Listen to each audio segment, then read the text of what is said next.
Tem um caos. Um caos. Tem um caos. Né? E eu posso depois, você vai contar esse caos, depois eu posso colocar aqui alguns casos de não espíritas, mas de pesquisadores, que tem casos interessantes sobre isso daí. Vamos trazer. Para contribuir com isso que eu estou dizendo, tá? Tá. Tem causos e casos. Isso. A Deise vai falar do caos dela. Caos.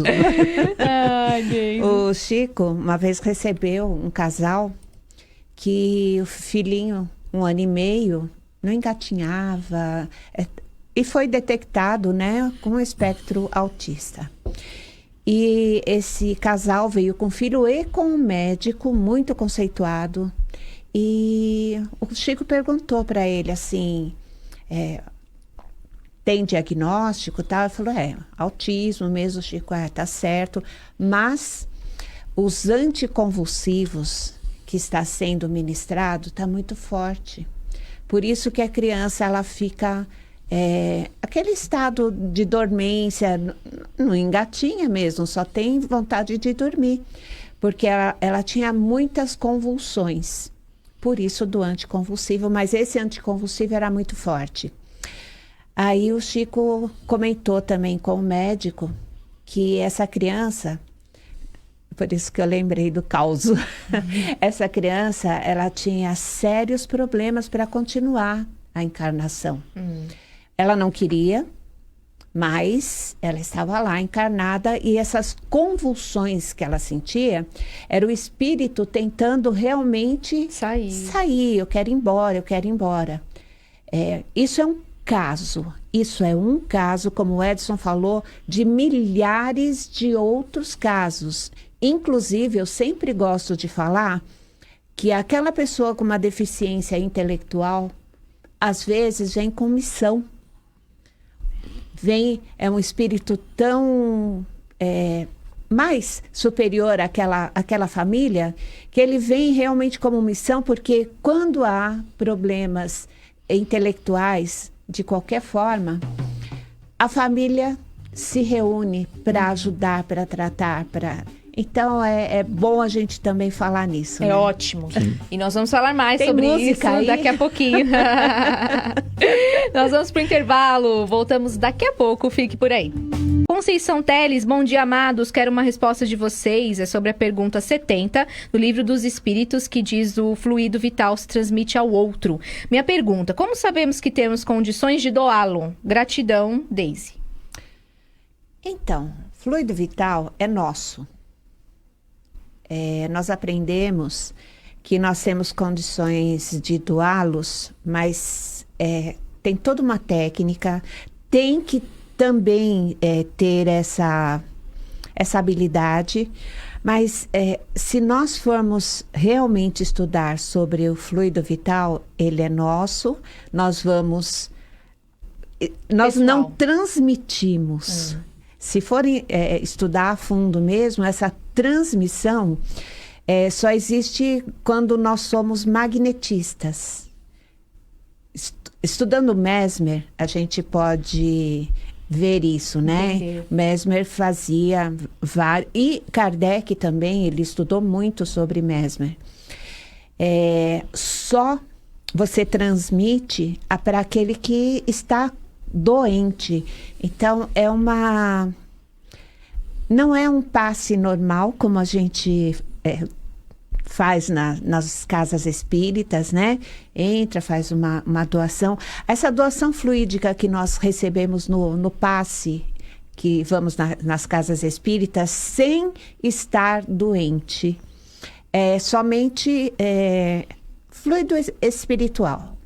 Agora, o magnético, aquele que vai mexer no seu organismo, esse sim é doado, mas um magnetista, e tem toda uma escala de como fazer isso. Não, tem que ser doado tantas vezes, todos os dias, ou uma vez por semana. Isso quem vai decidir depois é o magnetista mesmo, mas não é igual ao nosso passe. E eu estava aqui vendo a pergunta 70, ela fala sobre vida, sobre morte, né? Essa pergunta aí é sobre os nossos fluidos que desaparecem, Entre aspas. entre aspas, com a desencarnação. Então, eu queria até fazer uma observação com relação a isso, naquilo que eu estava falando do feto, né? Que ele é mantido vivo. Exato. Não sei se a ouvinte pegou isso, que a gente estava falando da questão que se o feto pode se desenvolver num útero sem ter um espírito ligado a ele. Isso. Então, enquanto estiver no útero, ele está sendo alimentado pelo fluido, né, da mãe. Então, há um fluido vital no corpo oriundo da mãe. Tá certo? A partir do momento que você corta o cordão umbilical e Isso não mesmo. tem um espírito ligado, não tem como a produção do fluido vital, ela não se mantém. É nossa, né? Né? É individual. Então, quando corta, ele não tem alimentação, o corpo acaba morrendo. Não há vida. Não há vida. Então, esses restos de fluidos vitais, segundo a questão 70, Isso. vão para, né, o universo. Eles Isso. retornam para o universo. Certo, certo. Cláudia Maria Gonçalves, também no nosso Facebook. Acho que é minha prima. Ah, prima! Oi, beijo! prima. Que legal, né? Beijo, Claudinha. Tudo em família aqui. Tudo família. Ela pergunta, qual será a causa do aumento de crianças com autismo, Edson? Desculpa, qual é a questão? Qual é a causa, será a causa do aumento de crianças com autismo? Olha, eu acho que responder isso assim vai ser no achismo, tá? Porque não existe estatística, não existe pesquisas que falam sobre isso. Pode ser em função até do próprio aumento da humanidade, né? Da proporção de humanos na Terra. Quer dizer, a partir do momento que você tem um aumento. Outra, a gente também não tem notícias do passado, porque como não se olhava para isso especificamente, esse assunto era marginal, né? Não vinha a lume, vamos dizer, né? Então, você não tem, talvez, quantos autistas existiram no século passado? A gente não tem essa informação. Não tem. Tá? É uma informação muito recente. Então, Você procurou, Deise? Procurei. É bem recente, é questão de 3 décadas, mais ou menos, que está se estudando a fundo. Então, a população de antes poderia realmente ter, e como o Edson falou, a população era menor.